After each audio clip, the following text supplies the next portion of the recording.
Hello everyone and welcome to my apparently spell intonation.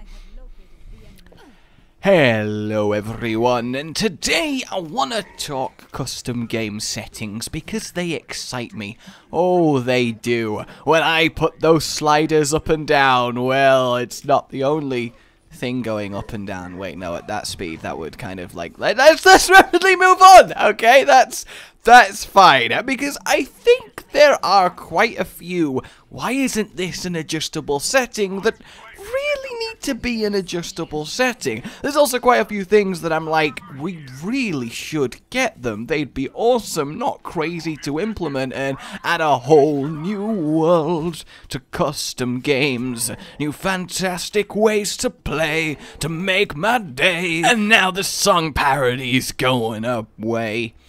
So, first thing that I want, and I don't understand why this isn't a thing, is the reverse of projectile speed increase, projectile speed decrease. Like, I'm not going crazy, right? Half of it is already a setting, and it's just changing a number that already exists in the game. I'm not sure why it's not a thing. I mean, to me, it seems so blindingly obvious that it should be a thing, that the fact that it's not a thing makes me think that there is a reason that it's not a thing, i.e. it breaks the game, it doesn't work, you know, like there's actually someone at Blizzard who tested it and was like, hang on, we can't let people slow down projectiles, it fucks everything up with how we've programmed projectiles, which is definitely very much possible, but I'm also wondering if maybe it's just because they didn't think we'd want that. But imagine the idea of being able to make something like Farah's rockets go super slow-mo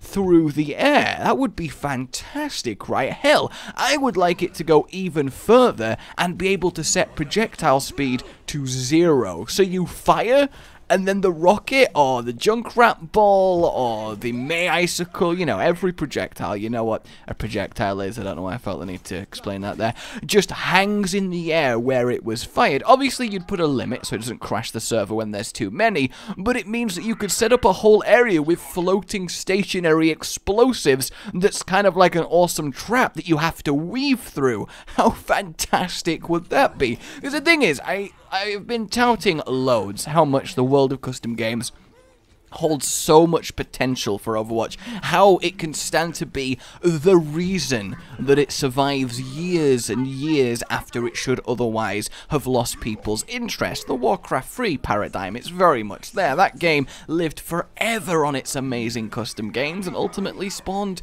Dota. I know, Way of Strife, but it popularized it, come on. And that potential really is there for Overwatch. It's such a faceted thing to explore. What the faceted thing to... doesn't mean anything. It just sounded cool to say. Oh god, I've become one of those people. No.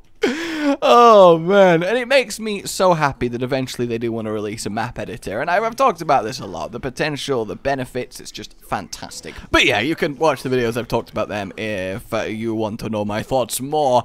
The other one that I want to kind of include here is, why can we not change shot speed, right? Clearly it's in the game because they just turned up Roadhog's shot speed in his recent... It's fine. It's fine.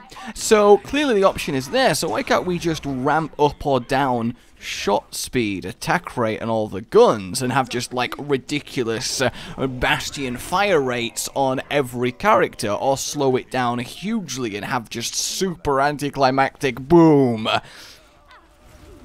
Boom! I think that could add a whole new dimension to a lot of different games, especially on some heroes. Imagine infinite ammo Farah firing as fast as a Bastion.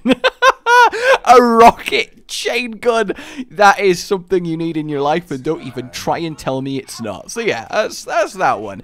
Next, something I'd like to see is the ability to actually scale the size of characters. Not going mental, obviously, not going mental, not like huge giants stomping across the land. The skybox doesn't allow for it, but maybe 50% bigger to 50% smaller. Like, how cool would that be? Really, really weak, but tiny hitbox, tiny fast people running round the feet of Giant Heart as he slowly tries to swing a slow-ass hammer in order to get these effectively mice to him. How cool would that be if we could just have a character slider? Obviously, we could have a just head slider and have giant head mode. Every game needs giant head mode, but how much fun would that be? Hell, it would let you do the Attack on Titan game mode, which seems to be quite popular in custom games, which I don't really understand because it's just fast but weak Genji Hanzo versus slow but strong Reinhardt, you know, Attack on Titan. I mean, I need to play it. I shouldn't judge until I've played it, but I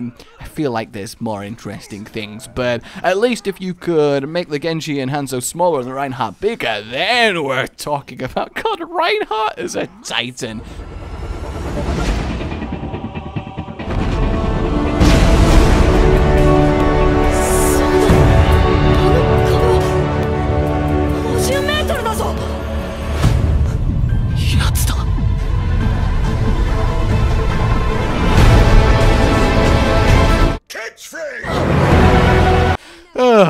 But yeah, I think slightly scaling the size of character models is definitely something that could be awesome. Another one that's kind of just quick to mention is we totally need some no-clip. Hell, not even while playing. The spectator camera needs to be able to no-clip. It's really weird that it can't. I'm pretty sure it's possible, and by pretty sure I mean I know it's possible, to set up a no-clip system where if you turn it on, people can walk through in map geometry, so you could go through a wall of a building where both sides of that wall are playable area normally, but you can't phase outside of the map to somewhere that you wouldn't normally be able to get to. So kind of half phasing. So we could just have people phasing in and out of buildings while fighting each other and just using the entire floor area of the map as the map. Like the idea of chasing someone through rooms on a map like Route 66 would be really freaking cool, especially on like Payload when you get to the door and you can just phase through the door and fight the other people on the other side. I don't know.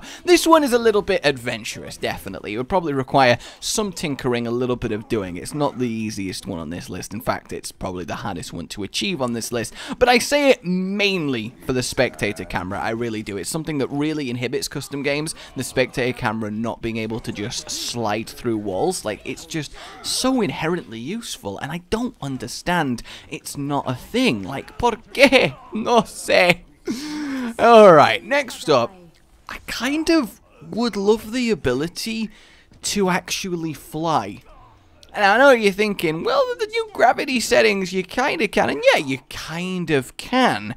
But with the spectator camera settings, you can just go up and down with Q and E. Now, obviously, Q and E tend to be abilities on heroes, but imagine if you just had a up and down button and you could just hover in the air as a setting. Like, let characters be controlled as if they were a spectator cam, so you could just have genuine flying aerial fights that you don't have to constantly fall back down to the ground and jump again. Like, that potential is sky high. No, yeah. That's the one right there. That's the best joke you've ever heard. But I think that would be a lot of fun to actually have to fight maybe a flying swarm of enemies as a grounded team and come up with the best strategy to beat them, hide in buildings, duck between walls, and maybe get from one end of the map to the other. And obviously just having straight up superpowered aerial combat is, well, it's what I need in this life. Hell, the shenanigans coming up tomorrow is a little bit of superpowered aerial combat, the best I can do, and it's pretty good. But actual consistent flying, that's what I need in my life. Though what I need more in my life is the final thing that I think really isn't going to be that hard to do, and it doesn't make sense that it's not a thing, and we really need it. Because obviously with all the things I'm talking about, it's stuff that wouldn't be crazy to implement. You know, I'm not asking them to add a whole new system or completely change the game or really do something that's very in-depth, like adding a whole new mechanic. It's stuff that should be easily tweakable with already existing parameters and variables within the game's mechanics. And this one has to do with ultimates. Why in all that is holy in this world is there not a permanent ulti setting? Like, imagine on Roadhog if you started hold hogging and you just didn't stop. Like right-clicking on McCree with infinite ammo. Now, obviously on a lot of heroes this doesn't really make sense, so the best way to do it would be, instead of like 500% ulti charge rate, you have instant charge rate as a option. So you use your ult and then it's immediately usable again. There is no cooldown between them, no time to gain it. So on Lucio you could break it down, break it down, break it down, break it down. I am too white for that example, I really am, and that would be awesome. Why the hell can we not edit ultimates in that way? It would be so much fun to just instantly back-to-back ult. You could have full-on Genji permanent sword fights. Like, why isn't permanent Genji ult a thing? He draws his sword and never puts it back. Why can we not ult toggle as just an on-off status on people's who ultimates are they just last for a while, like permanent Bastion tank? Hell, imagine D.Va, she fires her mech out and then instantly gets in another mech and fires that out before the first one's even exploded, and she can just chain bomb the whole area. Like, the potential of chain ults makes for such a deliriously entertaining, delectable bit of a game mode that why is it not? If ult charge rate can go to 500%, why can it not go to 5,000,000%, as long as we don't get to an overflow number? But it should be able to be just instant ulti charge. Or like triple length ultis, you know? Triple strength ultis. Maybe there is an ulti strength slider, so the shield on Lucio is tripled, the duration of Dragon Blade is tripled, etc, etc. We need the ability to tinker with ultis. Now that we can actually play with an individual moves knockback scaling, the potential for taking certain moves and just straight up toying with their individual settings and parameters to create really whole new feeling characters for the purpose of custom battles and scenarios. Oh, that just makes me salivate. It's great. It really is. So yeah, those are some things that I really want to see. Obviously, they're not crazy out there or anything, but it's something I've been thinking about recently with the addition of the gravity settings. Like, seriously, it's so much potential, and I'm so happy to see it here, and the fact that it keeps growing and growing and growing with more options, well, these are the ones that I want to see added. Toot sweet, Blizzard, because boy do I have some good shenanigans planned. You have no idea. Seriously, you have no idea, because I've not told you. It's not actually like an insult to you or anything. It's just, you know, factual. Like, if you enjoyed this, everybody, subscribe for more. Let me know what you would love to see as an option for custom games. Hell, I would actually like to know how many times a week, that's a weird way of phrasing it, how often do you guys play custom games? Like, how much do you enjoy them? Do you just go for a browse and join someone's mode? I do think the actual browser and stuff does need setting up a little bit better. It's really hard to keep people in a game and make changes in a way that doesn't make them lose interest, and the whole process, I think, needs smoothing out. But then again, what